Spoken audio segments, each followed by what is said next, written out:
Hi everyone and welcome to my channel. In this video, I'm going to show you how to change your Instagram profile picture. It's a really easy process and I'll walk you through it step by step. Step 1. Open the Instagram app. The first thing you need to do is open the Instagram app on your phone or tablet. Once you're in the app, tap on your profile picture in the bottom right corner. Step 2. Tap on Edit Profile. This will open your profile settings. In the top right corner, you'll see a button that says Edit Picture or Avatar. Tap on that button. This will bring up a menu with options, New Profile Picture and Remove Current Picture. Tap on New Profile Picture.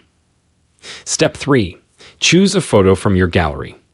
You can either take a new photo or choose a photo from your phone's photo gallery.